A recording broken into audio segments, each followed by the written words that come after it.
Hello, one. Hello, all. Welcome to this July 12th edition of Show Business. I come to you, as always, as CP. And Tommy and Fuego from the horror show and in Fuegotainment. And I'm Lindsey, and my 2 cents of nonsense. What up? And Chauncey is off this week, so we are running a matinee edition of Show Business. So Trio. Yeah, just boys' night. And now that everyone has left, Yeah. we're gonna have some fun tonight, guys. Perhaps rightfully so. So to the numbers of the week, theaters are back. That's quite clear. Yes. Black Widow pulled in $80 million over the weekend. Yeah. And the interesting part about this is Disney reported their Disney Plus earnings over the weekend at $60 million. So if you add the two, that's $140 million. I don't know if that's Disney just trying to flex or what, but hopefully they keep doing that because they didn't report Cruella. So why are they suddenly reporting now? Probably because those home numbers were not so good, and Cruella was not so good. So, at least in my estimation. But yeah, man, it's cool that they're kind of showing their clout, and they kind of have to for a film that cost over $200 million to make with Black Widow, and that has been sitting on the shelf for what, guys, like almost a year and a half at this particular point, with all of the various delays. So. It was all right. Number 2 was Fast 9, the F9, the Fast Saga, with 10.9 million. Coming in at third was Boss Baby Family Business with 8.7 million. Fourth was The Forever Purge with 6.7 million. And if rounding out the top 5 is A Quiet Place with 3 million. And 3 of those movies you can watch at home. You can watch Black Widow on Disney Plus. You can watch Boss Baby on VOD. You could watch Quiet Place on VOD. So post-COVID is definitely it's doing something, because it seems like these movies have really big first weeks and then the drop off is noticeable. It's not 50-60% anymore. They're usually a big dip.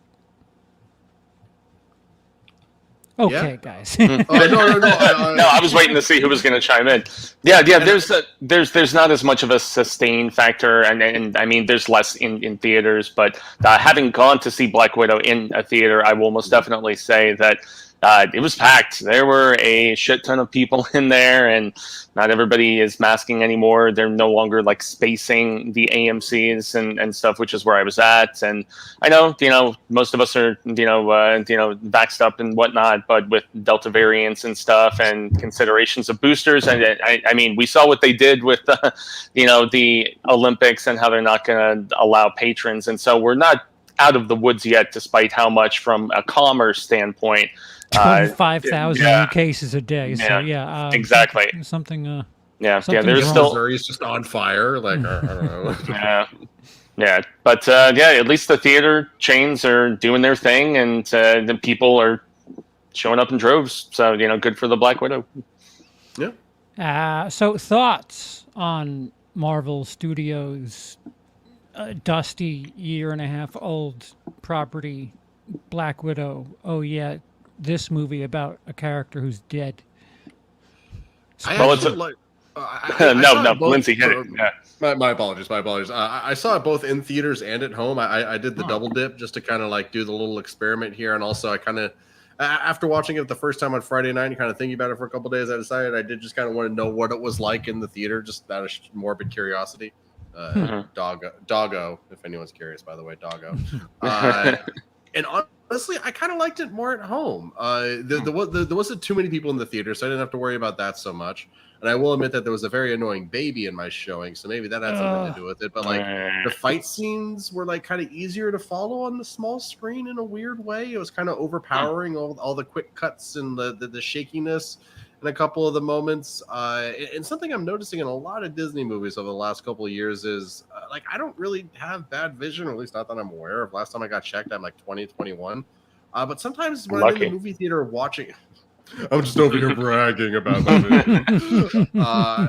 It's like Solo was one. I think not Last Jedi.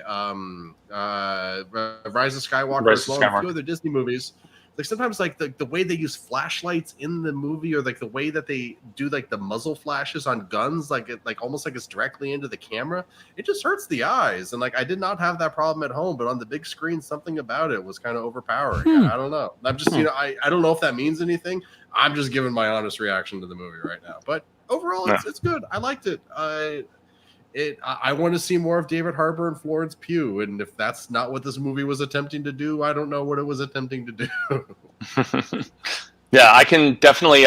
Your girl from Midsommar. I know how much you love Midsommar, Lindsay. Oh yeah, she was terrific. Yeah, she was terrific in this, man. And it was strange, and I've seen a lot of other reviewers point this out, but it's because it's very evident and obvious. It's more so her origin story, and with the setup that we see in the post credits, without getting into spoileriness. And she's going to show up in an upcoming series without really getting into it, which is interesting in my estimation. But she was great, and just some of her quips about the posing and stuff I thought was funny, and all of the pockets on the vest. I mean, yeah, her dialogue was delivered delightfully, and Harbour and just the whole family dynamic was cool. Although it did still feel kind of like one of those by the numbers Marvel origin, and then we're gonna have a big fight and blow a big structure up and so on and so forth. So it didn't deviate that much, but her and Harbour, as in Florence Pugh and Harbour specifically, and I thought Rachel Weisz was good for what they gave her. I would have liked more of her, in all honesty, because I've always really dug her as an actress. So, and honestly, she was good too. Scarlett, because we're talking about everyone else. Oh yeah, Scarlett ScarJo well as well. Yeah, good old ScarJo. But and it's her movie, so she's in like every scene. But everyone else around her kind of just stood out a little bit more. Maybe it's just because we've seen her do the Black Widow stuff for so long. I don't know. Again, she wasn't bad. There was a lot of really cute moments, especially with Florence Pugh, where you could tell, like, oh my God, Black Widow's like legitimately enjoying herself with another human being. Like, we almost never see that. Yeah. But everyone else just stood out a little bit more to me. Yeah, the running gag about the pose when she lands, like that was. That made me smile. I was like, oh, something I can actually enjoy in one of these movies. That's funny. Yeah. Way to be meta. I like that. Yeah, calling her sister a poser, it just cracked me up. Yeah. Also, am I the only one that thought their accents were just a bit too green? Well, as a man who does bad accents for D&D on the frequent, I do not judge. I don't even know what that's supposed to be. Yeah, it was funny because a lot of their accents kind of were more distinct in certain scenes and then falling off in other scenes. And every actor does it. I've seen so many Aussie actors where, you can hear them doing the American accent and then they're just kind of flipping inadvertently back into the way they actually talk, as opposed to doing the whole I don't know kind of acting bit. But I mean, I was still amused, and it was cool enough. But the fact that we had this movie a year and a half later, and yet it was still 3 years too late, and even before that, it is kind of the amusing thing in my estimation. I mean, it was a lot more enjoyable than Captain Marvel, and for all of the critics of it, who shall not be named, CP. Yeah, CP, we're not going to name you. We're reviewing. We're referring to somebody else, but no worries. Before I don't even know what you're talking about. It was from forever ago, like in the age of the dinosaurs, basically. I did really like David Harbour in his bad Russian accent singing "American Pie." That was amazing. Like I want the full 9 minutes of that song of David Harbour, and then Florence Pugh could kind of come in and out here and there. But yeah, so if you had to grade the movie out of 5, what would you do it? I think I gave it like 2.5 or 3 on Letterboxd, and I mean, I think I upped it to a 3 because of the fact that I did enjoy the humor and the acting, but so much else was just cookie cutter. But I mean, then again, I'm not the biggest MCU person anyway. I veer more so towards Guardians and Ant-Man. Like, those are the properties that I like. I'm not really super invested, aside from like in Infinity War and Endgame. So, you know. So did you catch on then that the vest that Flora? Oh, I guess maybe that's a spoiler. Maybe we shouldn't reveal the origins of that thing from Infinity War that certainly everyone noticed. The origin of the vest, and then when she's looking at the hair dye early in the film and everything. Well, that was kind of oh cute. right, I didn't mind that. Yeah, but. I don't know. I don't know if it counts as a spoiler or not. People get a little finicky sometimes, so I'm going to just skirt around that issue. Yeah. It did actually fit pretty nicely into the timeline. I thought, it was a little corny at the end when she's just like, "Well, I'm going to go save my family now," kind of a thing. Yeah. But other than that, like, I felt like it did fit. It didn't feel like out of time or disconnected from the rest of the movies, which was nice. It would have been nice after Civil War. Is it like because apparently like that's like the timeline for this movie is like after Civil War because it's during the split, and that just would have been. I mean, I don't know. 10 years from now, when somebody's going back and watching backwards, they'll probably want to watch this before. Maybe they'll retroactively, like when they do like DVD, like, full set releases of all of them, they'll like slide Black Widow in after Civil War or something. Right. Just, Yeah, it's almost like where Stephen King wrote a 4.5 Dark Tower book. So it took place between the fourth and the fifth installments. And, he still urges people now. He's like, yeah, read that one in between those two that I previously, I don't know. It's just silly, but, I still enjoyed it, but didn't love it, unfortunately. Oh yeah, parts of it are silly. Like Luke in the chat just talking about Chekhov's hair dye for the record. That's hilarious. But someone else in the chat pointed out that Taskmaster was kind of lame, and I've never been a fan of Taskmaster. And I kind of like the idea that, again, I'm trying to avoid spoilers, the direction that they took the character, which is kind of a twist on the classic Taskmaster thing. But at the same time, it's like, the character doesn't need a lot of screen time, just a little more screen time, and like let us like really see the character really go like, I'm doing my claws now, or rah, I'm whipping out my bow for a quick shot in the middle of a melee fight, as like he whips out the shield. Like, I feel like there was more that they could have done with it, even though I did like the direction that they took it. It feels like, I wonder if there's like a Budapest cut of this movie somewhere of like deleted scenes, like the directors. I love the Budapest scene. That was hilarious. That was the other thing. The humor in this movie, it really worked. Like Florence Pugh, we excuse me, we sang her praises a second ago, but her comedy like could have easily been distracting. But honestly, it just kind of just slipped right in like a glove. I dug it. Maybe I'm just digging my not Hereditary, my Midsommar lady. But someone's got a crush. Hey, it's not my fault. She's adorable. I like her nose. Score it out of 5. Yeah, I'm probably the same with Fuego. 2.5, 3, somewhere in there. It's definitely part 23 of an epic mega franchise with spin-offs and a blurry timeline. So it's basically anime, but it works. And I'll go for Whoopi Goldberg for the block with a 2.5. All right. Oh, does that mean I have to be Megan McCain now and be like obstinate or something? Or Ooh. No, that was an old reference. That was Hollywood Squares. Whoopi Goldberg was always in the middle.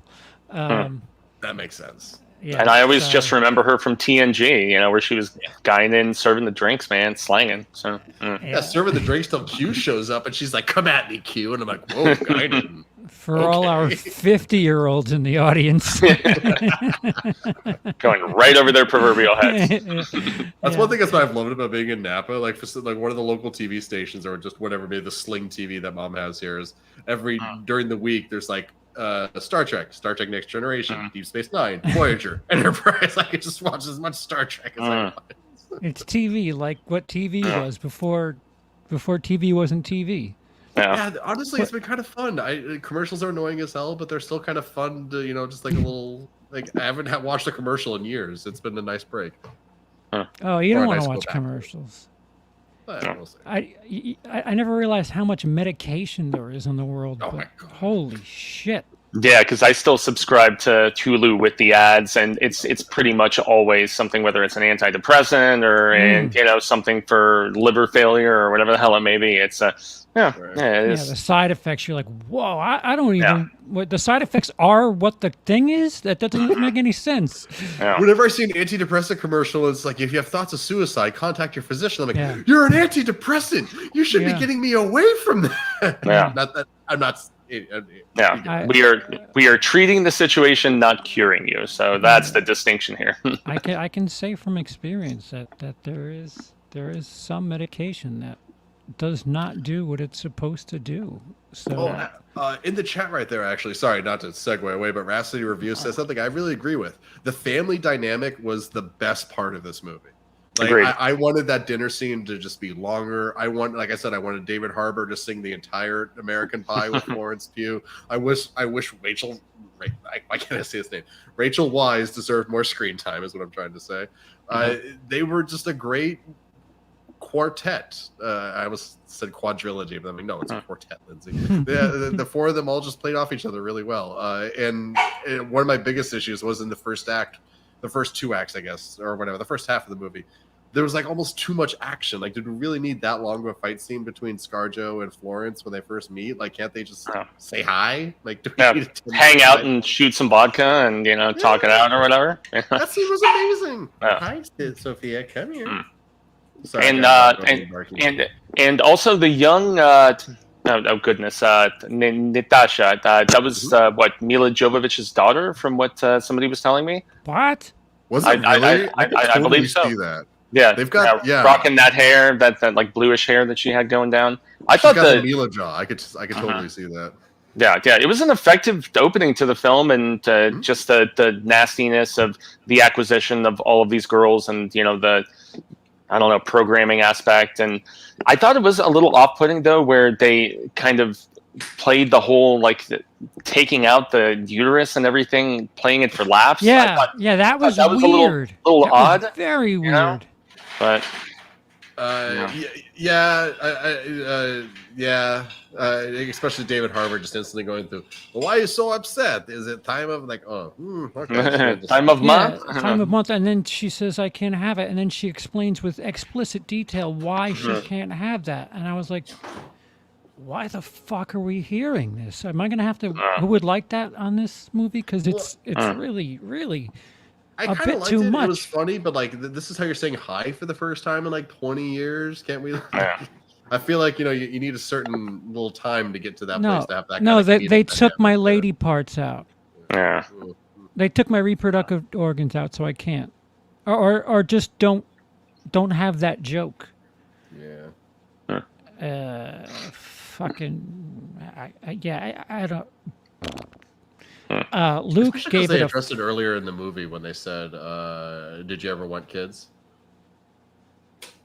So they already kind of referenced it. Yeah, I guess they didn't really need to bring it up. Well, and also there was that bit in Age of Ultron, right, where ScarJo was finding herself attracted to Banner, and she was talking about how she did dastardly, monsterly stuff. I don't know. I was reading an article the other day where they were trying to retcon something specific that Whedon had done with regards to the character in that film, and it's specifics are eluding me, unfortunately. So fine. Luke gave it a 4.5 out of 5. Wow, Mr. Luke. Huge. Seemed to really enjoy getting the lower stakes stuff. Objectively, it is definitely lower tier MCU. Yeah, I don't know if I would go 4.5 for a lower tier. How do you feel about everything else in the upper echelon? I would kind of wonder. Iron Man is a 0.1 out of 5, considering its scope. Yeah. It just. Are we done with these? Are we done with these yet? Can we be inventive finally?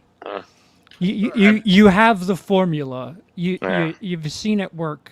Can we take risks? How about we take risks? So when you take those risks, though, you make Tomorrow War. Oh, as if there was a single risk taken in that goddamn movie. No, I mean, I would say that the risks they're taking on TV at this point. WandaVision was most definitely a risky sort of endeavor, at least for the first few episodes, And I still, of the 3 series they have done so far, I think that is the best. Although I'm very excited to see the finale of Loki, which we get this Wednesday, if I'm not mistaken. So just a couple days away, which is cool. So, and then we have Hawkeye and What If and all the other stuff. But that's their TV. Don't worry about it. It's not on the big screen stuff. no. Yeah. I want something. Just take a risk. Just gamble. Just how about a gamble? Well, I guess we'll see with Shang-Chi and the Eternals, later this year, if they're willing to actually break the mold and actually take those risks. I'm right there with you.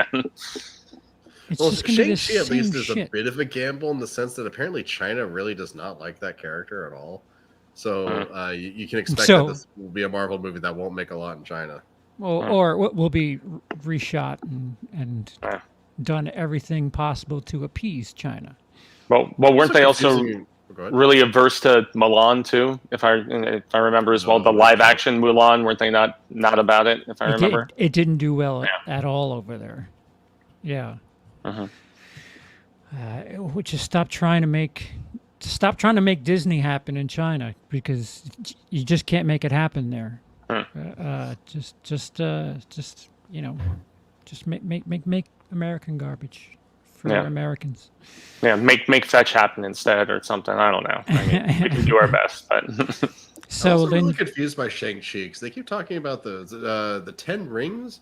Is that a reference to like the 10 rings that the Mandarin has? They're like magic space rocks or something, or those rings that are like around the wrists of Shang-Chi and his dad that they're like blasting at each other, right? Or is it the terrorist organization from Iron Man? I'm like, that's a Cecil question right there, man. I have no idea. Well, let's blow the Cecil conch and get him in here right now. What? You talking about books? Like, what the hell is that? Well, I guess I'm getting a little obscure with it. The 10 rings. Little? Well, it's been referenced in the MCU several times. Has it? True. Yeah. Like twice. Like 8 years ago. Yeah, dude, I'm sleepwalking through them as they're sleepwalking making them. So, yeah, you mentioned Tomorrow War, which oh boy, which actually, believe it or not, was Amazon reported that it was the highest, or like, I don't know how these people are so protective of their personal numbers, but apparently Tomorrow War was the most watched movie over the weekend at home. I don't know if that means on Amazon, if that means outright, because if it's outright, that means it no, it comes free with Amazon Prime. Yep. It's a Prime exclusive. You can't even quantify it with a dollar amount. Nope. Yeah, so all those subscribers got it for free. If you have the Prime, 2-day, which I use the hell out of, and you had access to it. And I'm glad I didn't have to pay anything for it, is what I will say. So. Yeah, apparently this was one that they intended to go to theaters. Like this wasn't a shot to be a Prime. Yeah, it was supposed to come out last December, I think, right, Lindsey? It was supposed to be one of those like big marquee releases during the holiday season, and it ended up getting dumped on the streaming service. So. I would love to live in that timeline where COVID didn't happen and that hit theaters. I would love to know how little money that would have ended up making. With all the convoluted timeline BS that they have in that movie, I mean, my God, they're like, don't even overthink it, just watch and enjoy. I guess, yeah, and like I know a lot of people are claiming it's like a huge success, and I guess it's already getting a sequel. But you have to remember that just because someone watches something at home does not mean they'd go to a theater to see it. That's always the discussion around these big ones like Bright and what was the other one? Foreign guy makes funny jokes movie. Borat, yeah, and Borat. People are like, how much would that have made? How much did this made? But by streaming standards, yeah, they're huge successes. So, sorry to doggo. Yeah. Yep. So Did you watch it, CP? I did. I watched it, and I was telling this. I was telling Lindsay this beforehand. So the film is about Chris Pratt's character. Well, during a World Cup match, Yeah, of all things. a giant something appears right in the middle of the pitch. We would say field here in the States, but the pitch. And a bunch of people from the future come out and they say, "Hi, we're from 30 years from now. You got to help us." Global warming metaphor, global warming metaphor, global warming metaphor. Yeah, it's really weird global warming metaphor too, because like the rest of the movie is kind of like at odds with that whole idea of global warming. Is I don't know. I felt like this was a movie that was against, like, fuck, it's gonna happen anyway. Just let it happen. Like that's what I got from it. It was like so odd the way they put that message across. So everybody gets drafted to. Excuse me. Certain people get drafted to go into the future. Yeah, but that's spoiling. Yeah. So a couple in my kind of reading up on this movie, apparently first they send all the military of the world, which that's smart. But for the record, that's like millions of people. Mm-hmm. Like, so I'm just like, how did they die that quickly? Like, and if they are dying that quick, why are we trying to save the future? Why not just evacuate the future to the past and like send them to Mars or something like that? Like, millions of people die within like a week, I think it is, and then I think it's after a week they start the draft, and that's how the plot kind of gets going.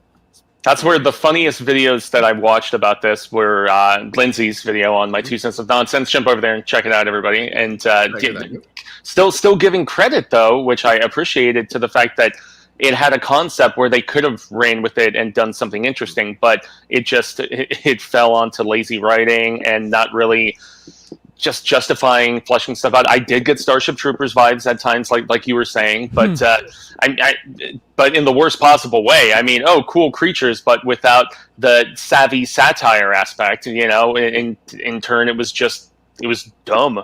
The creatures are very cool, though. Let's drive that home. The creatures are cool. Yeah, and they're ripping people's heads off, and the first initial scene where they look up the stairwell bit, I thought that was effective. There are some cool scenes, and I wanted more J.K. Simmons, goddammit, because I enjoyed the dynamic of him and the estranged son. I know it's a cliche, and we've seen it so many times, but I mean, all the scenes he was in, he didn't get much, sadly. But and also the guy who. The black comedian who is in it. He was also in Werewolves Within, which I just watched this past weekend as well. Very funny guy. Sam something. God, I can't think of his last name. But he was good as well, and just a little chirping back and forth with Pratt. But once again, not enough of that. So was he the one that used the cool saw thing at one point? Do you know what I mean? I think he was. Yes. He was. He was. What Lindsey said in his video, he's like, dude, why didn't we get this in Army of the Dead, right? I love how all these movies are using that Saw thing now after the movie that didn't use, didn't even do it. We're just going to tease you, and then, sorry, guys. So I got a weird dynamic. So for the second act, early third act, Chris Pratt's character spent some time with a female played by Yvonne Stravinsky. I don't know. Yeah, it's a hard one. We'll just call her Yvonne. Yvonne, who was in Dexter towards the end. Oh, yeah. That relationship felt really weird to me. Because I had sexual tension at points, the way they were arguing and things like that you would have in other movies where they eventually end up together. And your silence makes me feel like I'm an absolute weirdo. No. You're not on an island in this regard, though. I kind of saw it as well. I'm like, it's obviously not Oedipus Rex, but it's a dynamic switch, but kind of the equivalent without spoiling things. And Yeah. it's an just electric the complex. yeah. Oh, okay. There you go. But the way they were looking at each other, some of the eye contact, more so from Pratt, I think. But I mean, then again, isn't that the weird thing that daughters want to marry their fathers and sons want to marry their mothers and all that weird shit? But yeah, I got a little bit of that. I'm not going to deny. So yeah. Lindsay, you're quiet. Well, I mean, honestly, I yourself fell canceled. asleep Go. twice during this movie. The first time was like after the portal opened up and like whatever drama was kind of going on between portal opened and going through portal. And then again, not immediately into the first big action scene, but like after a minute or two of the first big action scene. And then when I woke up again, it was still big action scene. So maybe there was a flirty moment there that I missed. But this movie put me to sleep twice. Luke brought it up earlier. That was a weird them being dropped into the future, like literally being dropped into the future. And I don't know, were they supposed to have parachutes? Because that was a weird scene. I think they said something like you'll fall 10 feet. So I feel like but then that horribly wrong. Well, there was the character screamed out. She was like, "Oh no, we got the calibrations wrong or something." She shouted it out when they were first beaming them all in, and so that's why they were showing up on the rooftops and still somehow going through the water okay, despite the extent of the drop. They would have died going into that water as far as they fell. So everybody that fell would have died. That is it. That's the end of the movie. Well, that's how they blew through the world's military in 3 days. They teleported them in, and 90% of them died, and then the last 10% did what they could. But also the fact that they're like, no, we can only beam you to one particular point. And I mean, if you try to overthink the actual explanation of the time traveling in this film, you will just get aggravated, and that's the way I felt, because I was just picking it apart, and Catherine was like, "No, it's a movie. Check your brain in. It's fine. Try to have fun." And I'm like, "But I'd like that sort of continuity and explanation." So they could have just stolen from Terminator, like just have it be a thing where. I don't know. An orb shows up and an orb, presto, a time orb. Well, I don't know. There's always that circle, and then you can't have clothes on because I don't know. I got to see nuts. I always have to see nuts when they come into the future. No pun intended. I just kind of like that they send them to the future just wearing whatever clothes they just happen to be wearing when they. Yeah, some dude up. had a vest on. And he was like, I didn't even dress appropriate for this. Yeah, and there was someone else in like a chef suit, and they're like, "I just came right from work," and it's like, and you're sending these people without any sort of formal training, not even telling them the full extent of the nasty scenario that they're being beamed into. There's a lot that you have to overlook to find any enjoyment in this movie, to be honest. So, Chris Pratt had a couple of good lines. You made me Yeah. laugh. Go on. What'd you remember? Okay, so nothing memorable, but in the moment it was like, oh, hey, that funny. I thought he was. I thought memorable. he was. Yeah, I thought he was cute with his daughter in the early when she was actually a kid, as opposed to the weird factor CP was referencing. I thought everything at the dinner party where she was like spouting off science to him and stuff was cute. I definitely wanted more Betty Gilpin. They didn't give her much of anything to do in this movie. She was just there, So, well, it's like, how do you at least let her kill one alien? Like, something. even if she dies immediately afterward, just let her kill one alien. It's Betty Gilpin. See, would you think that if we didn't have the hunt? I mean, I wouldn't know who she is, too, right? Glow yet, but you would know who she is because of Glow. I don't know. I mean, just because she's most prominent in my head as Nurse Jackie. She's a doctor in Nurse Jackie. Okay. So I wasn't that affected by the use of her. Yeah, he's got a wife. She's it, and she actually ends up making the decision that helps towards the end. Yeah. Oh yeah. Oh yeah, yeah. Wasn't that funny? How all of the different big mega minds couldn't figure it out, and she's like, "But what if?" Without spoiling. Mm-hmm. So I don't know. She's a Yeah. bad bitch in The Hunt, though, man. I friggin' love that movie. So I utterly adore that movie too. Just like she's just like her weird facial tics at various times in the movie too. Like I don't know, she's amazing. I want her in everything. agree. Yeah. Scores on the Tomorrow War. I'm feeling generous, so I'll give it a 1. And I thought I was being generous with like a 1.5 or a 2. Probably a 2 because of the fact that I did like a little bit of the creature action. So, that's probably what inches it, just a little bit further. But so much lost potential, unfortunately. Now, I was going to ask you guys, was this film, if I'm not mistaken, it was getting some flack because of the fact that Pratt is, a just dedicated, conservative person, and I saw some people on Twitter and stuff like talking shit and saying they weren't going to watch it because Chris Pratt is in it. I don't know if this is like a big time sort of backlash that'll Tough shit. carry into like the third Guardians film or whatever. I don't think that that's the sort of thing that should be taken into consideration, but everybody wants to make a storm out of something. So what the fuck is this? There's There's no messaging in this movie. If anything, it's a metaphor for global warming.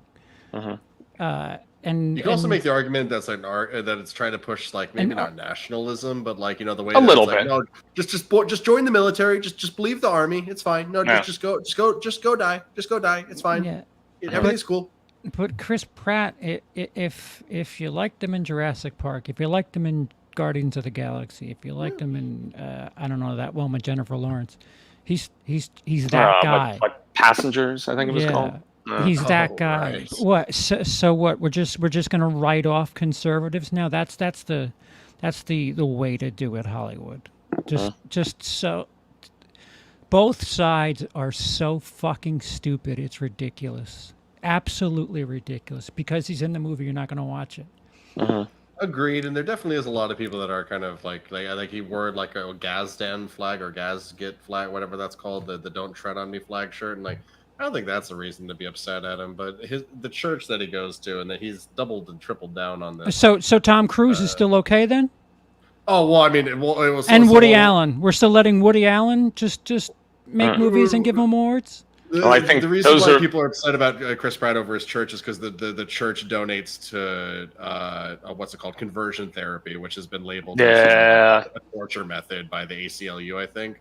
Which was just on Twitter. They were showing some video bits of some of the intensity of the conversion craziness, and so that's not okay, obviously. But I mean, just because he goes to that church doesn't mean he supports it. But it's a little weird that he kind of won't even have the discussion about it. I think that might be something to do with it. Why should his religion or his politics be a part of anything that's going on here? He's shooting a movie. Well, he's shooting a movie and plugging that movie. If he gives money to the church, then he's there on Sunday. That money is then donated to the conversion therapy. Is like kind of the thought behind it. Okay, so let's talk about Tom Cruise then. Oh no, totally, and how fucking 100%. crazy that shit is. I mean, I 100% agree. He should not be working. I don't think Amber Heard should be in Aquaman 2. Just so you know, I honestly I don't think her or Johnny Depp should be working right now. They should be just figuring out their stuff in their life right now. Just take some time off. Neither of you need to be doing this right now. Cancel each other out, so to speak. In a way, yeah. Like especially if the studio is going to kick Johnny Depp off of Fantastic Beasts, you got to kick her off of Aquaman, because it's like, who even likes no one's going to go see Aquaman 2 for Amber Heard, whether or not all this happened. Like, she's a very incidental character. There's gonna have to be a line somewhere, because this is getting out of hand. So we're not watching a movie because Chris Pratt has a certain religious affiliate. That's silly. That's absolutely silly. Is it Satanism? Because otherwise, I don't.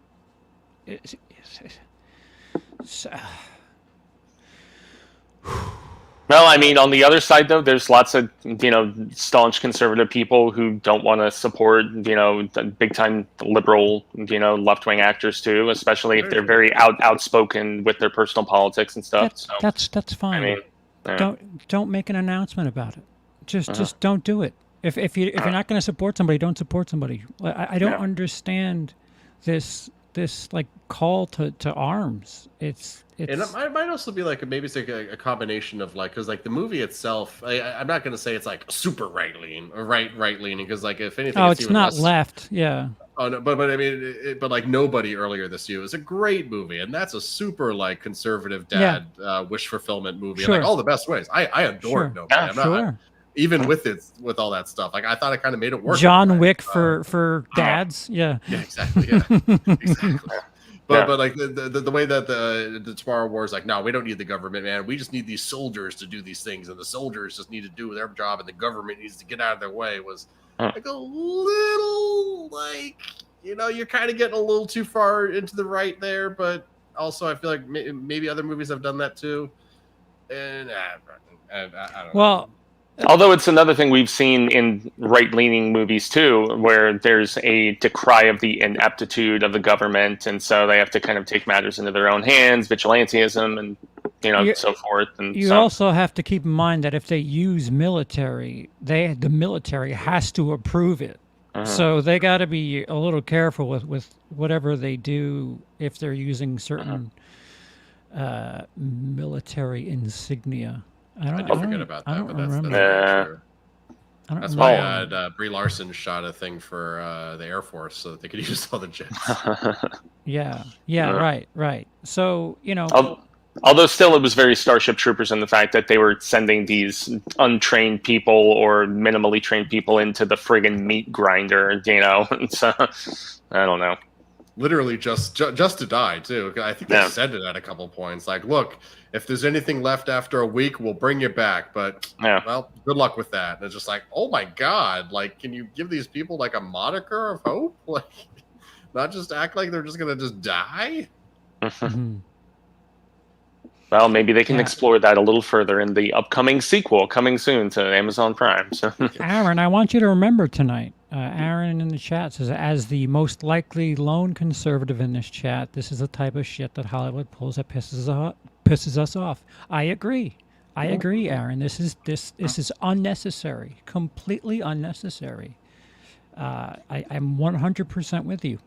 We don't. This discussion does not need to be had. And it'd be nice if it was had for a better movie too. I feel like it's always comes up around bad movies. Like, I can't remember like a good movie had this kind of discussion going around it. I actually liked the school invasion one that CP sent over. Yeah. Wait, what? The school invasion one that you sent over to me. Run, hide, fight. Yeah, I actually thought that was. It wasn't bad. I thought it was pretty good. Yeah. It wasn't bad. Again, I don't care who the fuck produced it. I really don't care. Which is like what Will Smith says. I don't care about left-right bullshit. The only thing I care about is the movie good. Right. I'm going to watch a movie to watch a movie. Escapism. Because the news sucks. Yeah. Except for some more news. Cody showed Chris Pratt has never given anyone a reason that he's not a genuine guy, but he doesn't vote the same way that people get butthurt. It's pure insanity. I agree. People's politics and their sex life shouldn't affect anything about how anybody goes to the movies. Period.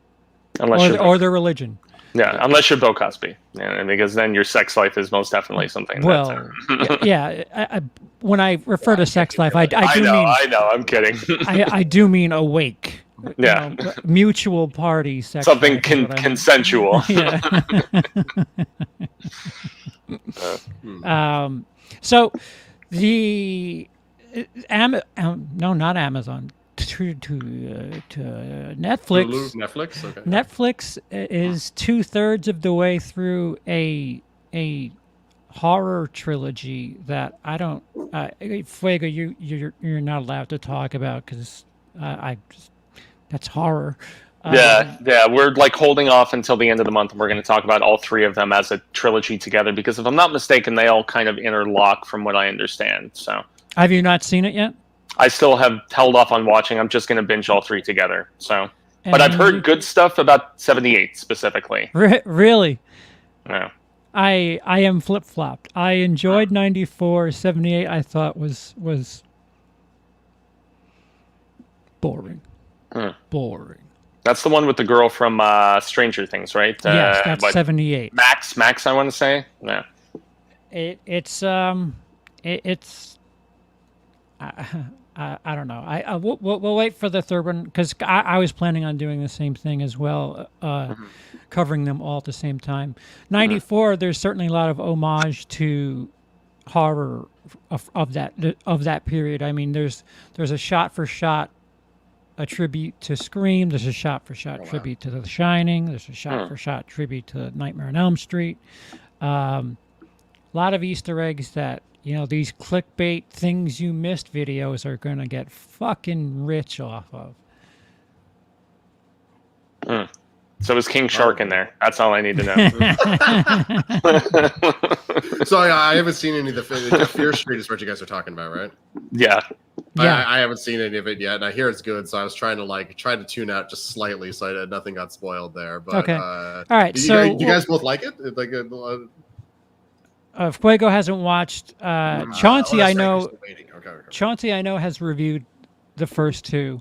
Yeah. So if you'd like to hear her thoughts, they're already out there.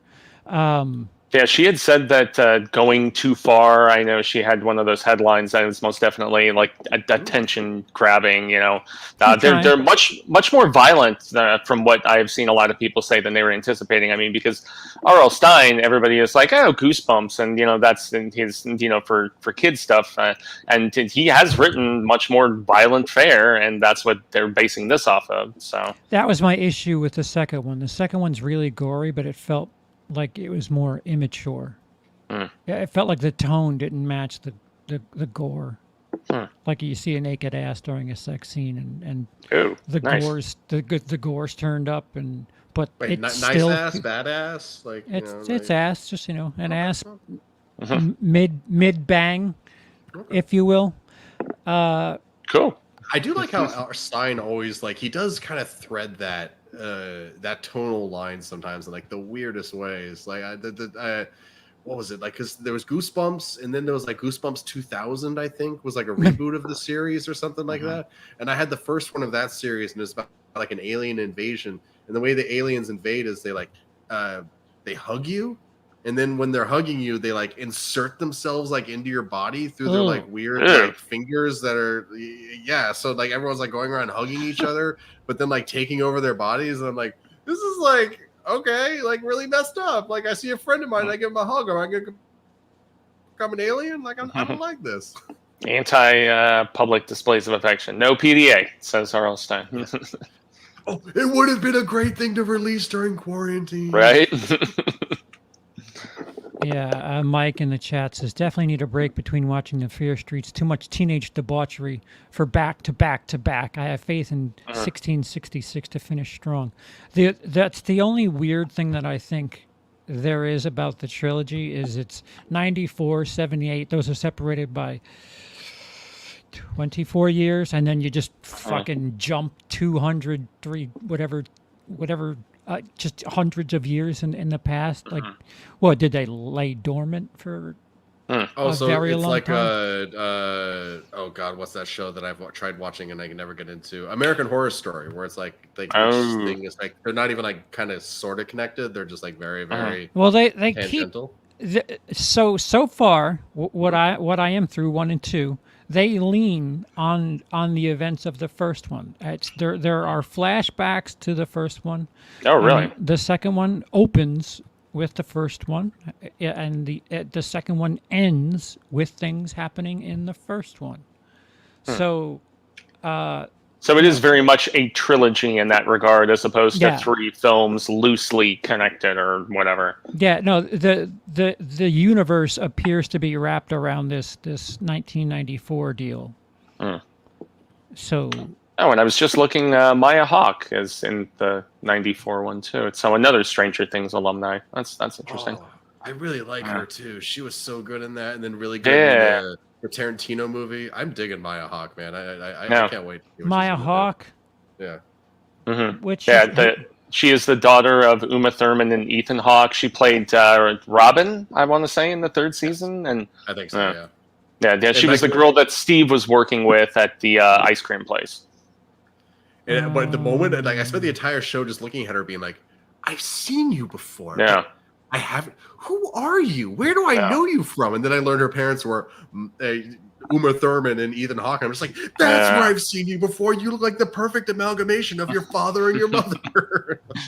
yeah. And I guess Quentin Tarantino said that if he makes that third Kill Bill, he's like, yeah, the bride's daughter is most definitely, going to be Maya Hawke. So, and I was just like, duh, makes the most sense to me if he actually makes it. Yeah, because he's still talking about retirement in a recent interview. So, yeah.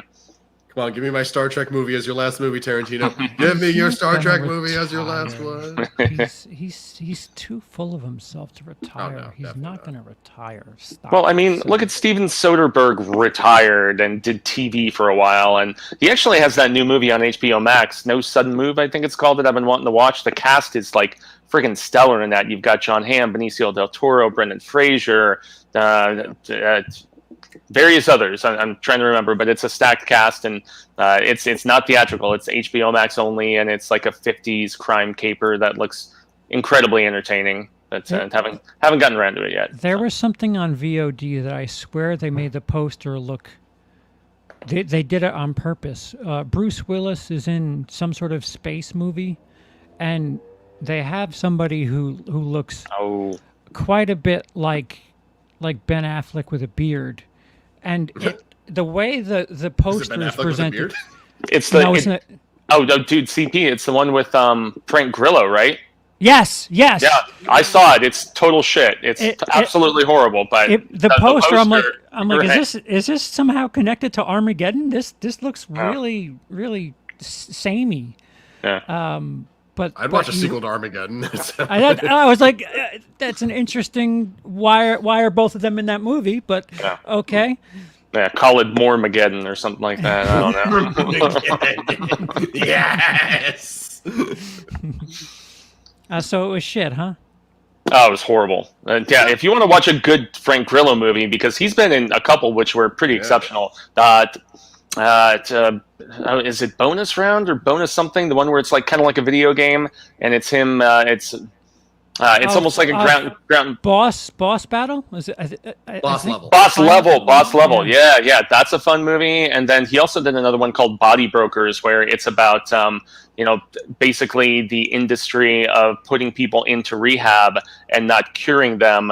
They just kind of cycle them back in, and these people who make money from just medical insurance companies by putting these people into rehab and not actually curing them, and they're free for a little while, and you cycle them back in.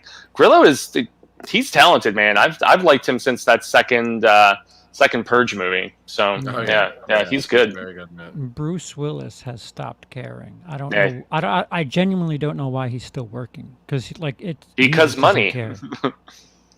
Yeah, he's DGAF, man. It's a real bummer. As much as I love Die Hard and even Red, one of the last good things that he did Red was okay. Sure. Based on a comic book. Yeah. So I don't know what he's doing. Like, what do you need? Are you Nicolas Caging it? Like, what? Why are you doing this? I think it's a little close. I mean, I would love for it to be Nicolas Cage, because that means that Bruce Willis would every now and then do a movie where he's just batshit weird for no reason, and I would love the hell out of that. So I'm a little worried. Yeah, that Nicolas Cage hits one every now and again. He does. He's got the weird one with the pig coming up that looks just all kinds of strange, and I'm into it. Oh, I'm so down for that movie. I'm so glad. Oh, I referenced that movie the other day talking to someone. I thought it was absolutely insane. Thank you, Fuego. I'm not insane. This movie does it looks good. I don't know if good is the proper term, but it looks like it could. It looks like it could entertain me thoroughly. So yeah. It's like John Wick with a pig, right? Am I missing? Is there something else going on? Yeah, I'm so down. Very much so. Down. Yeah, very much so. So Oh, but no, on to- I think Bruce Willis is closer to Steven Seagal than he is to because have you seen some of those Steven Seagal movies these days? It's no. I think Van Damme No, is why would I guilty of do the that? same, unfortunately. You know, all of those lower tier 80s, 90s action stars. And I mean, even Arnold is honestly guilty of it. That's why I enjoyed when he branched out and did stuff like Maggie, you know, where he was flexing dramatic chops as opposed to, you know, hammering and The firing Last guns. Stand wasn't atrocious. Last Stand was fun. Yeah, I enjoyed it for what it was. That was one with what? Johnny Knoxville, I want to say. Something like that. I yeah. think. He was the sheriff of the border town. Oh, yeah, it was in Arizona. Yeah. What was that? Van Damme did a movie I actually really liked a few years back. I say a few years, probably 10 years ago now. JCVD. You guys ever see that? Oh, it was the one that was kind of meta, and he was Yeah. almost playing himself, so to speak. Yeah, that movie gave me a lot of respect for Van Damme. Like, even if it is kind of like a total, like, you know, hey, I'm awesome, like, love me kind of movie in a way, but it's also like really vulnerable and really honest in an odd way. I dug it. Yeah, I should watch that one again. Actually, it's been a minute. Strong recommendation if anyone out there is even remotely curious. Yeah, I think it's on Prime, if I'm not mistaken. So, Cool. Amazon, just raking Amazon it in. Prime. Yep. Bezos taking all our money. Fucking, So- I mean, he's got Invincible, so I'm definitely going to be, and The Boys. So he's got two different things hooks in me for next year when those come back or whatever. Yeah. There's those funny new spots that they're doing for The Boys. They actually set up a fake YouTube channel for that 7 whatever TV network that they have, the TNN, or it's basically their version of CNN, and they have all of these TV spots they're going to be doing once a month leading up to the 3rd season, and they just are giving updates about Homelander, and there's a fake ad which is just pricelessly hilarious on that. So definitely something to check out. Watch that. I completely missed that. Thank you for the tip. I'm excited as hell. Yeah, it's only like 7 minutes, but it's like a fake news segment with that reporter guy who has lots of on-air time on the 2nd season. So yeah, it's fun. I'm down. That sounds amazing. Hell yeah. Yeah, Okay. yeah, it's good. Have any of you seen Bo Burnham's Inside? I did. I actually No. eviscerated Bo Burnham when I saw him on the street last night. So I did, in fact, see his insides. I have not seen the comedy special yet, though. From what I understand, it's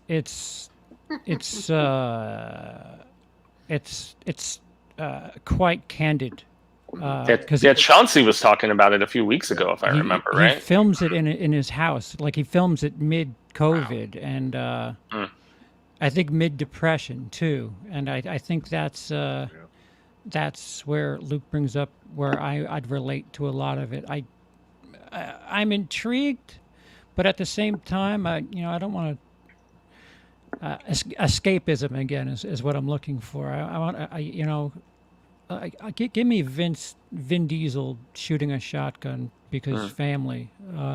That's what I need right now. I just need a dog barking. That's all.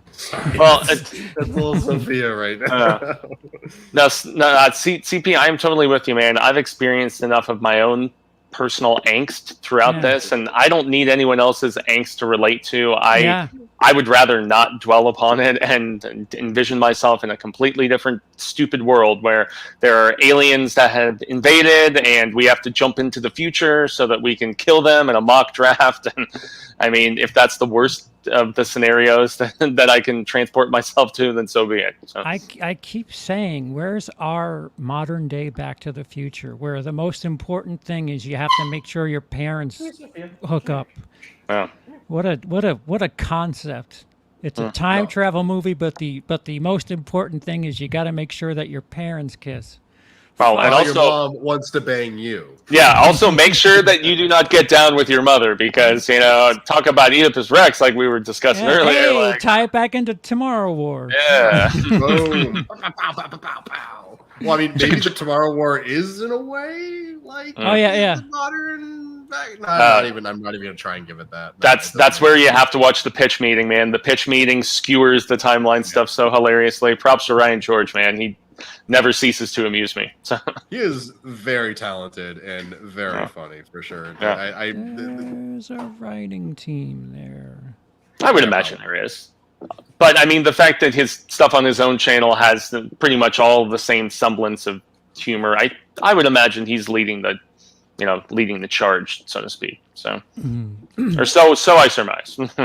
So to the news, the Cannes Film Festival has kicked off. Yep. Wes Anderson. Can it do the can? Sorry. Cannes. Con, kind of do the con. You can do it. Wes Anderson's French Dispatch premiered, a movie tribute to the 20th century newsmen and women. It got a 9-minute standing ovation. There's some about the standing O's at Cannes for whatever reason. Good for them, I suppose. Show some appreciation. But I mean, that's a movie I've been super stoked about since it was supposed to come out last year. And yeah, I'm a Wes Anderson apologist. I will admit it. I don't adore all of his movies, but I think I enjoy pretty much every one except for. I'm not the biggest in the Bottle Rocket. I think he was still trying to define his tone and his style at that particular point, but it's still enjoyable. So. It's black and white, and Chalamet. I'm really curious to see him in this type of role. And of course, Bill Murray's in it, because he's in pretty much every Wes Anderson movie. And Pablo Larraín, who directed Jackie, has a film titled Spencer, which is premiering at the Venice Film Festival, featuring Kristen Stewart playing Princess Diana. And it's centered around the weekend she leaves Prince Charles. Yeah, I saw the set photos, and she looks pretty convincing in the role, to be honest. Looks are a lot. Deceiving. Interesting. Okay. And Black Widow pulled in the most money for Korea this year. Black Widow made $11 million over the weekend, which is a record for Korea, or should I say South Korea? Yeah. We don't get North's reporting.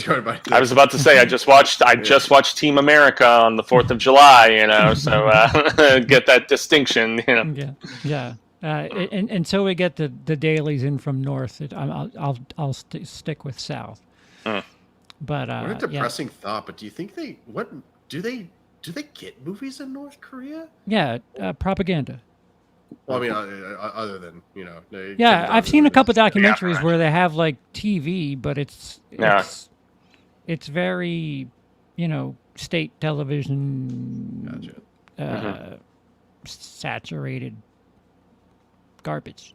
Yeah, I saw the Vice special where they turned on all the lights specifically because the American film crew was there, and then you couldn't see those lights normally from friggin' satellites, So you were like, huh? That's so strange. Mass manipulation, man. It's crazy. So strange. Yeah. We need to remember that, we might want to yell at I don't know, Ted Cruz or something like that for being an evil nitwit every now and then. But fucking North Korea, man, that's actual evil. We need to a little context here. Yeah. Perspectives. Just talking about numbers, just records. That's all. Yeah. Numbers of evil people in the world. So I said South. That's right. Wait, there's evil people in South Korea too, CP. There's evil people in America, man. What are you talking about? Yeah. Evil is everywhere, unfortunately. What else have we got as far as news? Not a massive abundance. I was just scrolling back through EW and a couple pages here, but not...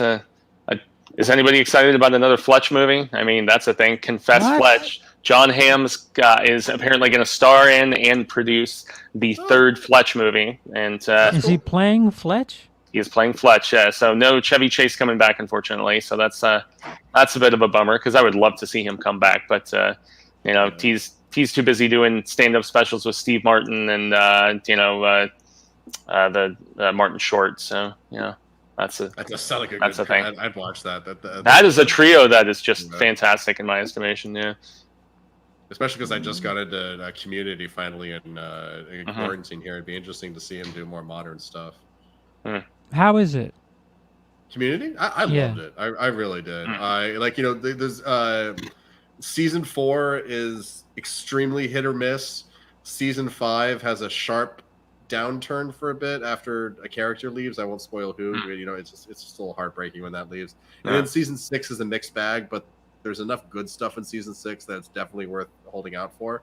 I was going to say Joel McHale is on it, right? If I'm not mistaken, Joel McHale is on it. Yeah. And apparently he was in Spider-Man 2. I just learned recently, like he was the dick banker that wouldn't give Aunt May the money. I'm like, what the fuck? Okay. He also voices Johnny Cage in the Mortal Kombat animated movies that they have put out recently. So he's still. I don't think he's doing Talk Soup anymore. Hasn't for a while, but he's always had just the right amount of snark for me to be amused by him. So. And you know what else he did after Tiger King premiered? He got together like the 9th episode or something like that, or like the Talking Tiger King thing or something like that. I don't remember the full details of it, but that was him too. Dude's everywhere. Yeah, I was gonna say him and Hardwick were all about those after shows. I think for a little while there. So. And Gillian Jacobs also, or Gillian Jacob, however you pronounce it, also from Community, playing Britta is an Invincible. She's Adam Eve. She's very good. She's a very good voice actress, actually. And also Alison Brie. Like, who doesn't love Alison Brie? Like, I don't. Well, you know what, CP? Watch Community and you will. No, she's pretty good in Glow. I was gonna say, doesn't McHale like kind of ping pong between the two of them throughout the course of the show, if I'm not mistaken? I actually really like that little subplot there because they never like really fully committed to like him doing something with Annie. I don't want to get there's like a few things here and there, and then there's like little throwaway jokes about like how Joel McHale like treats the woman that he sleeps with, and both Britta, who we do know that he sleeps with, and Annie that it's up in the air about, goes at the same time, like implying that maybe they slept together, but that's kind of the genius of it. Like we don't really need to get into it; just play with it, you know. Behind closed doors. Yeah. Exactly. Nice. Yeah.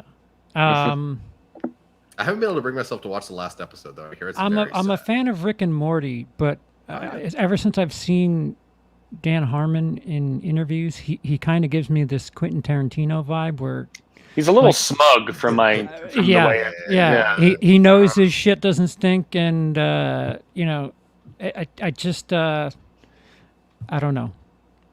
No, I feel that. I don't honestly. I think I've watched Rick and Morty past season 3. Is season 3 the one that's got the Vindicators in it, or is that season 2? Yes. Yeah, I haven't seen anything past season 3 yet. And I've heard it gets a little iffy after that. Oh no, you got to see the Story Train episode. Story Train episode. Okay. Yeah. With the tickets, please, guy. Oh fuck, that's hysterical. Yeah, the new season's going right now, if I'm not mistaken, right? All about sex. Yeah. 5 episodes, all about sex. All of them. Sex. Best way to explore it is through the animation, I guess. Well, how much exploring do they do? Okay. If Chevy Chase isn't in the third Fletch film, then I'm not sure I would enjoy it. Chevy Chase is Fletch. If it's like if someone else took the role of Dice. As in Dice Rolling? As in Dice Rolling, like our Dice here on the show? I would never replace Dice. She's perfect, yeah. Yeah, Dice, our Dice, or what do you mean, Andrew Dice Clay? Yeah, I was gonna say, man. Wearing them jackets. What's up? Wearing them jackets. He says, "Yup." We asked an or question, and he said, "Yup." Wait, what was the movie that Andrew Dice Clay was actually really good in? I feel like it was in the last few years. Yeah, in the last few years. Shit, Pretty dude, I know what you're talking about. He was in Pink. He was very good. He was Lady Gaga's father in. Oh yeah, in the Star Is Born, right? Yeah. He was good in that. The limo driver or whatever the shit. Mm-hmm. Mike in the chat Blue asked, Jasmine. I think he was really good in that too. Maybe. Hey, that's a Woody Allen movie. What is Woody Allen? How's his love life? Fuck Woody Allen, but Andrew Dice Clay was good in the movie. I was just talking about Woody Allen yesterday with my folks because they still love his stuff so much, but they're kind of veering into the we don't know if we want to watch him anymore. Yeah, so. we're trying to avoid just all of that. Any sort of that controversy. Mike in the chat asks thoughts on Black Summer on Netflix. Why it's got to be Black Summer? Where's White Summer? It's a white boy summer.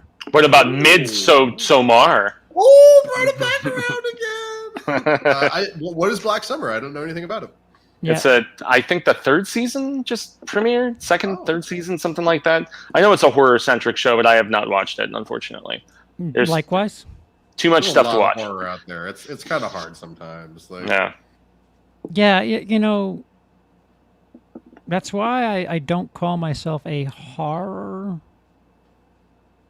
YouTuber anymore, because you know I'll take in horror, but fuck it, I need to watch drama, action, thrillers. I need to laugh. So you're trying to say, CP, that you're no longer a horror whore? Yeah, no, yes. It's a reference no one's gonna get. Only Lindsey's matter. This is very true.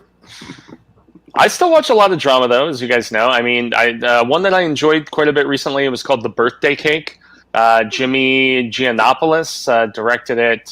It had Ewan McGregor, Val Kilmer, William Fichtner. I'm always Victor. always Yeah, I know Victor. you're talking about. Yeah. Yeah, Paul Sorvino. God, I'm trying to remember, but it's like kind of a New York mobster sort of movie, and it's about this dude who has just been released, and he is still caught up with his old life, and his mom makes this birthday cake that he's bringing to this memorial for his father, who was killed many, many years ago, and there is a twist involving the birthday cake, and it's really just all about that night and all the different crazy characters he meets over the course of the evening. It's one of those just very hard, gritty, but yet funny and well acted sort of New York crime capers, and it was good. It's really good. The Birthday Cake, everybody. It's quite enjoyable.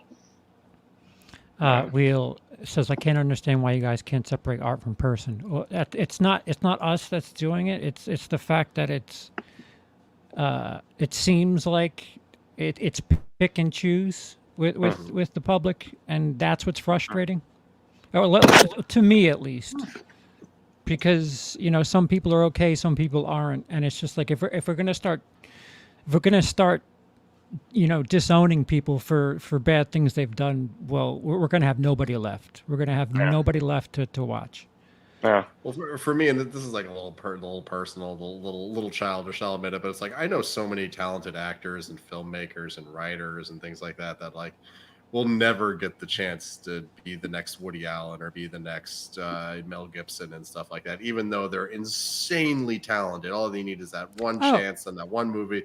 And it's so it's like, I mean, if you're going to be a shitbag Woody Allen and diddle kids, fuck you. Let my buddy 1, 2, 3, 4, 5, 6, 7, 8, 9, or 10 have a chance at that movie. Hollywood is a great job, and they don't diddle kids.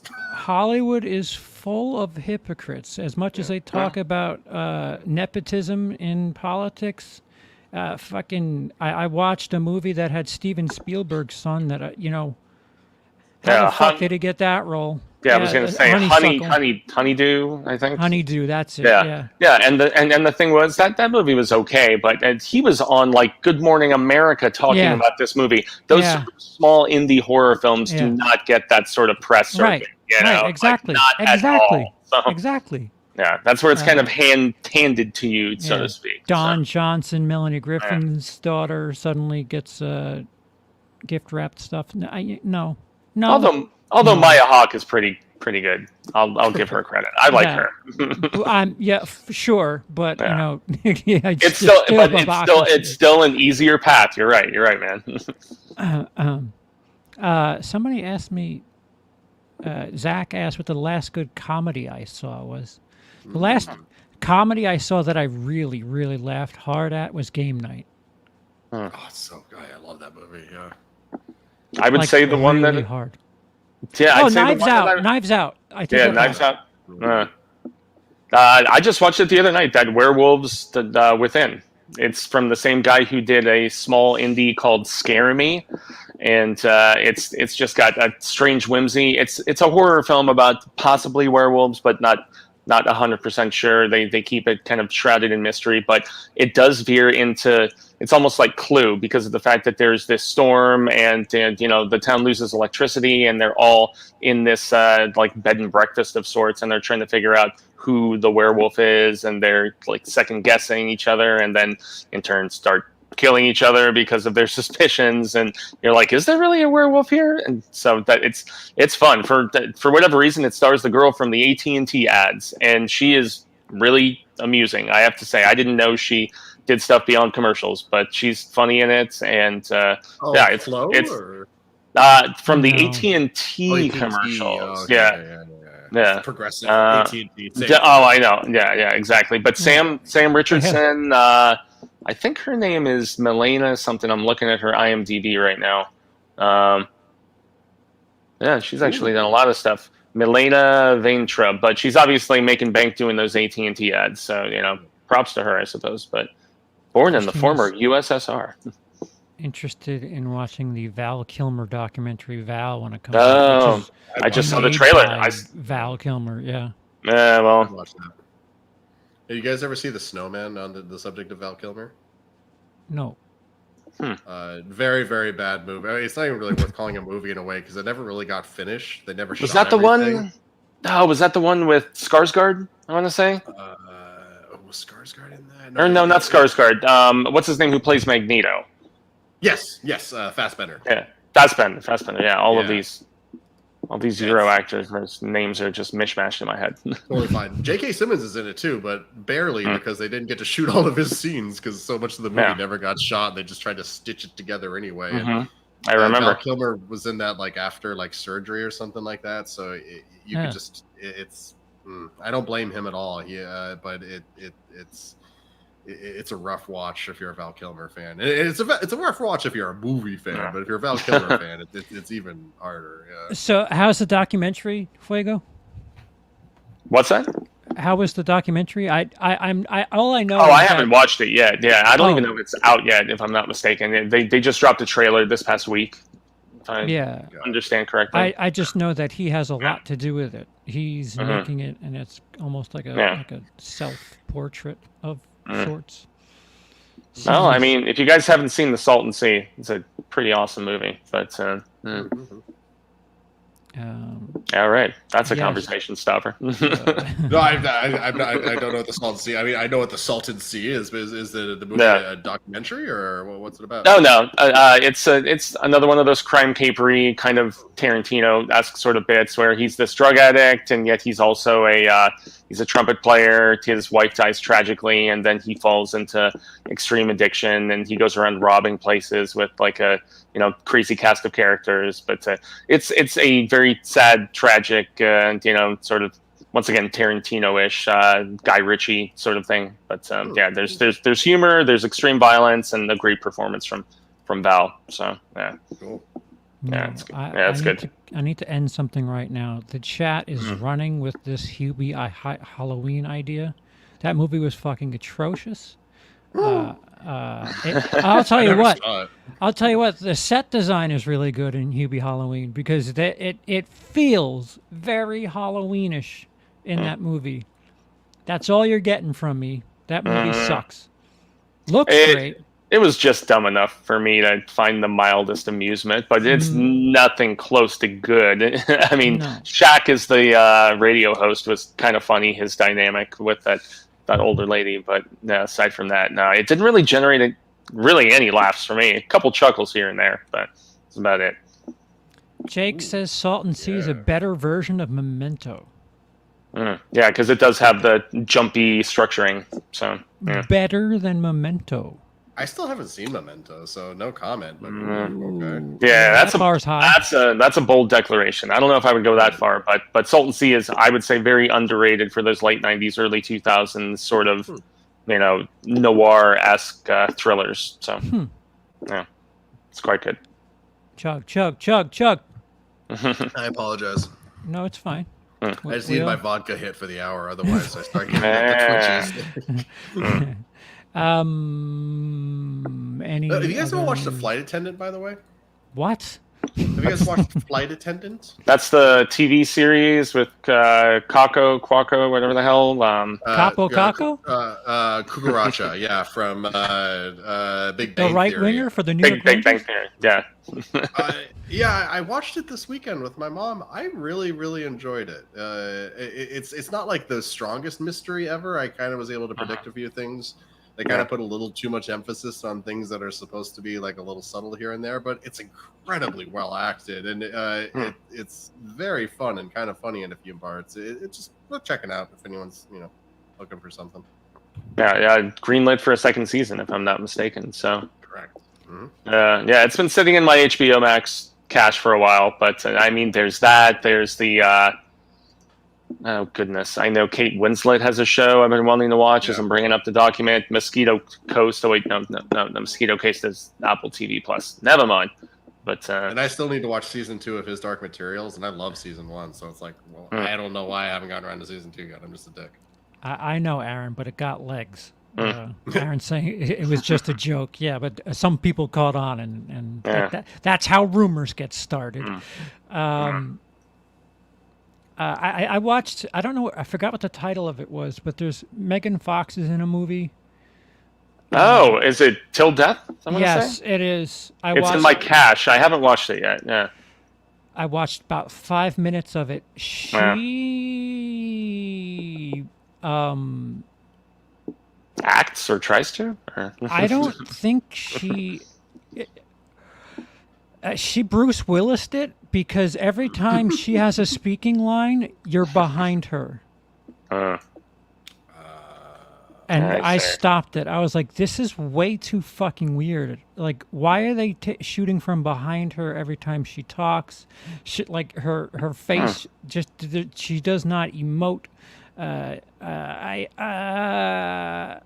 that to hide ADR, maybe, you think? Or, like, I think so. Probably. I think so. But it was the beginning of the movie, too. I was just like... Man, way to not grab me. This is... Nope. Thank you. No. Dang. So I tapped out. I tapped right out because I'm not going to watch a movie where I can't see people talking. Yeah. Oh, that was one of the first signs in the snowman that something was horribly wrong. Like Val Kilmer's first scene, he's entirely shot from the back, and you don't see his face once when he talks, and it's weird and distracting. I know. I not to keep plugging that movie, but I know what you're talking about when you can tell that something is wrong and they're trying to fix it with editing. They're like, we can't afford reshoots, so or pickups or whatever. So what the hell are we gonna do?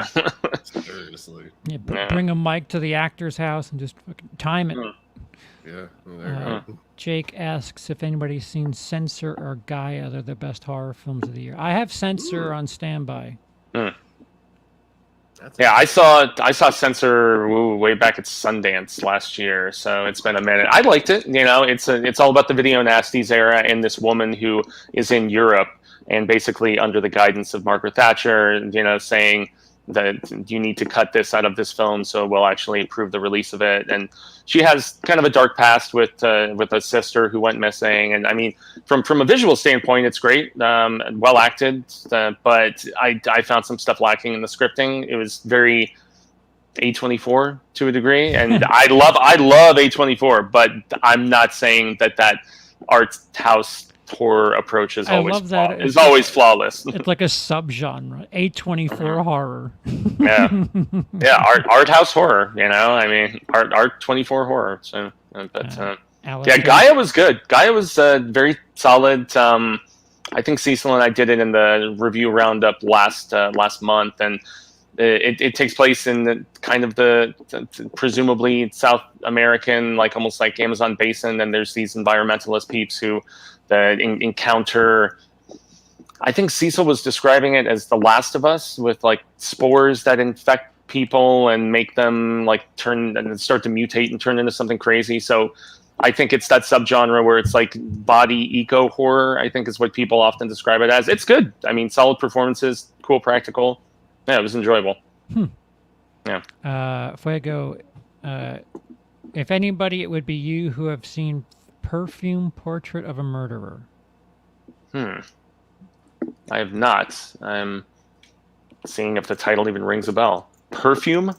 Oh, Perfume. Yeah, that was the one with oh God.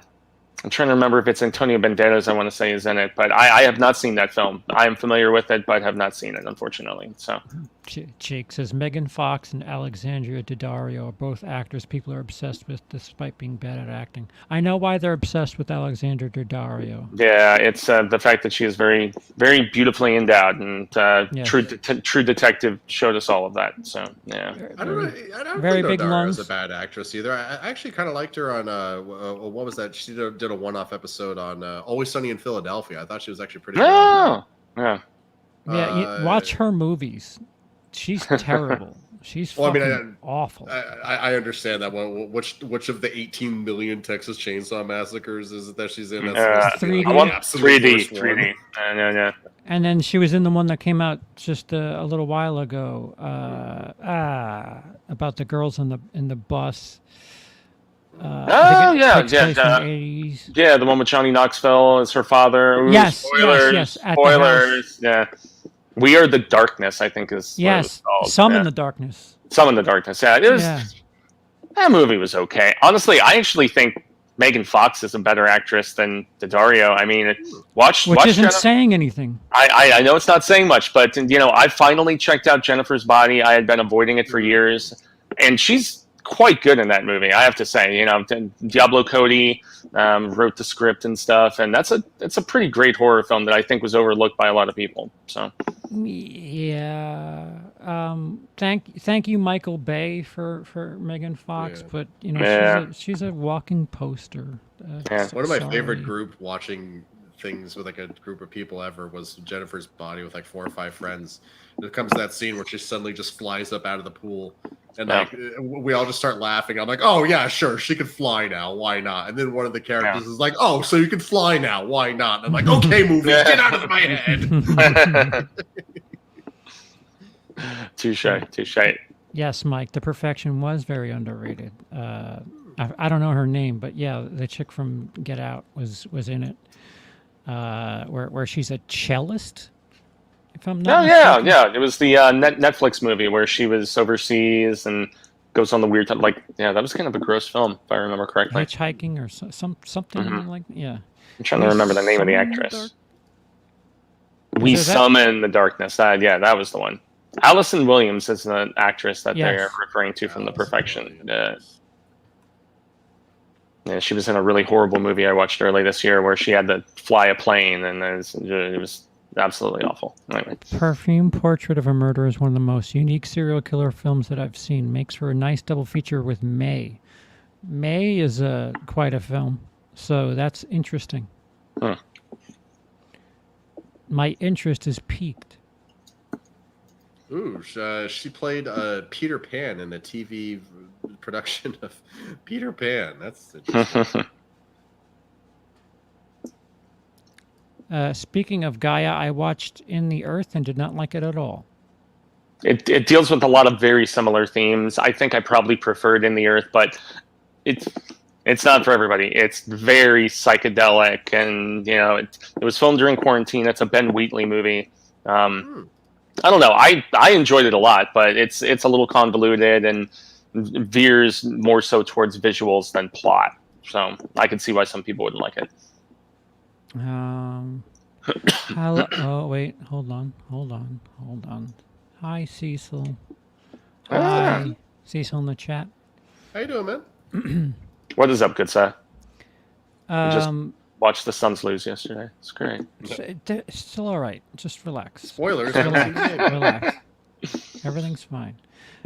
So on the 16th, Space Jam comes out. Yeah. As I well. saw a trailer for that yesterday. Fucking Porky Pig is rapping. Yeah. Body like tense up in the worst way. Well, luckily it's going to be on HBO Max as well. Yeah, I'm not going to a theater to see that.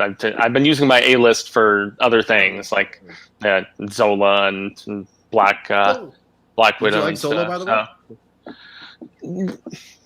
It was fun for yeah.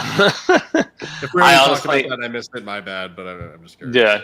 Yeah. I was pretty blazed when I saw it. I'm not gonna lie, and it didn't engage me as much as I was anticipating. I didn't know it was based on a Twitter thread from what I was reading. What? Yeah, they basically had this outlandish Twitter thread and they turned it into a film. So, but the one that I'm excited about for this weekend, and it is mild excitement because not to say that the first film is fantastic or anything, Escape but Room? Escape Room. Yeah, I'm looking forward to Escape Room. The first one was fun, So I agree. I agree. Yeah, I like the first one too.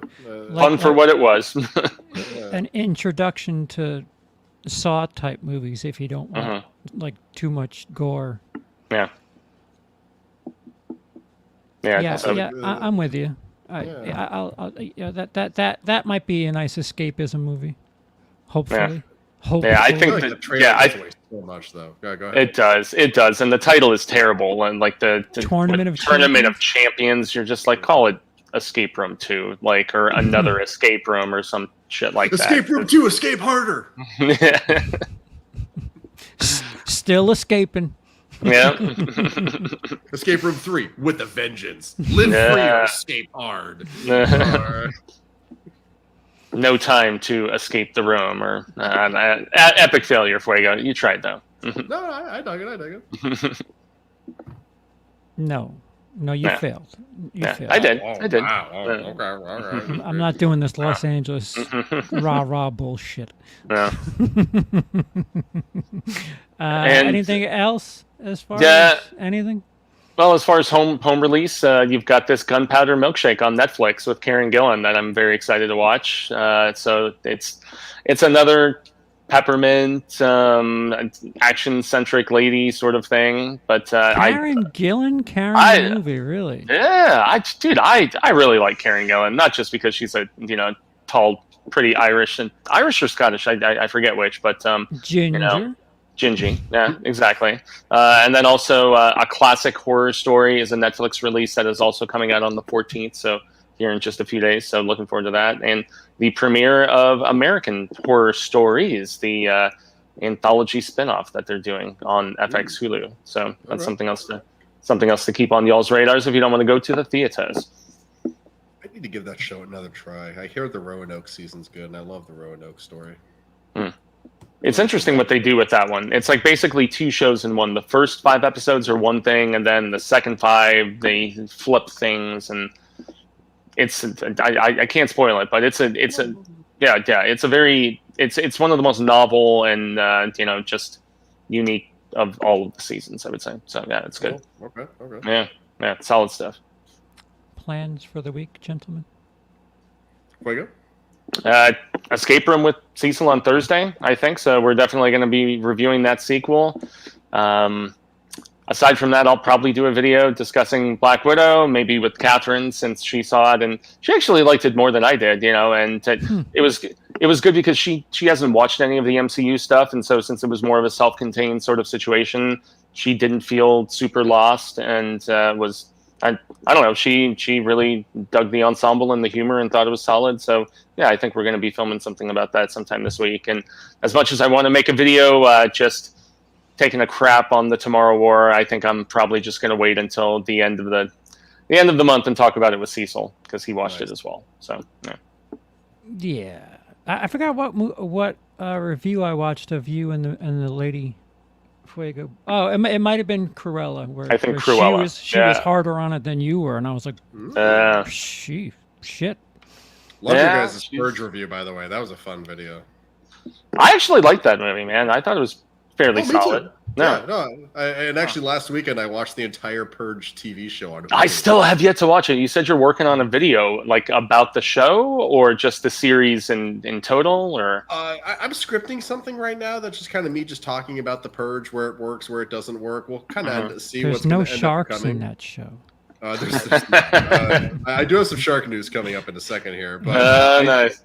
I do not recommend the Purge show. It is very bad. Like if it's morbid curiosity, go for it. But I did not enjoy it.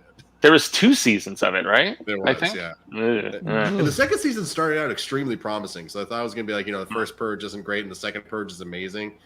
Not so much, but with the show. Anyway, yeah. Less so. Less so. Less so. Less so. But just speaking of King Shark, it's Shark Week right now. Was a friend of mine so bravely reminded me last night. So I'm in the middle of attempting a crazy project about that. I'm going to try to post one thing a day here about King Shark during Shark Week, and we'll see if I can pull it off or not. So keep an eye on my channel for the next couple of days if you like my weird ass King Sharks and shenanigans, because I got some coming. I was going to say, lots of people do, and with good reason. So. Yeah, climb. Oh, and also I did a review on the Tomorrow War that I'm rather proud of. If you'd like to check it out, it's right there for you. Yeah. I think it was called "The Tomorrow War Sucks," right? Yes. I just saw the headline pop up on my YouTube the other night, and I just laughed because I had just watched it, man. I was like, "Yep, my sentiments exactly." Wait, have any of us used the pun the tomorrow snore?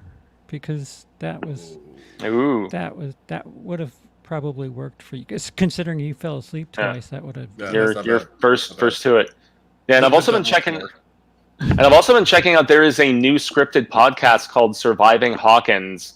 It's a scripted Stranger Things podcast following Robin before the third season, where she meets Steve and gets involved in all of the stuff. So it's fun. Yeah, there's two episodes up. Two episodes up now, I believe. So what's it called? I want to listen to that. It's called Surviving Hawkins. Yeah. Surviving Hawkins. Okay. Yeah, and actually Maya Talk does the voice work and stuff for it too. But it's like an audio drama. It's cool. Yeah. It's getting me very excited about season 4. Whenever the hell we finally get to see it. So whatever. It was actually really funny when I was watching Black Widow with my mom. Mm-hmm. She was suddenly like, it's I'm blanking on his name right now, but she said David Harbour's name and Stranger Things. Hopper. Yeah. I'm thinking Topper Harley Hot Shots. That's stupid, Fuego. Anyway. No, but I agree. I can't wait for season 4. I love that show so much. Yeah. Yeah. Nice. And I'll be live this weekend. This previous weekend, Cecil joined me on WILIscredia Live. See, I can never. I took the word weekend live, and because it's WILIscredia, I changed it to WILIscredia. But I can't. For some reason, my tongue won't let me say WILIscredia Live. Oh, I did it. Hey. And you had McCrae on there too, right? Dave McCrae jumped in for some shenanigans. It was a very interesting evening to say the absolute very least. But it ended up being quite a fun night. So you never know what you're gonna get on WILIscredia Live. I did it twice. Forrest Gump status, man. So yeah. So with that, any last words? No. Would you like to know more?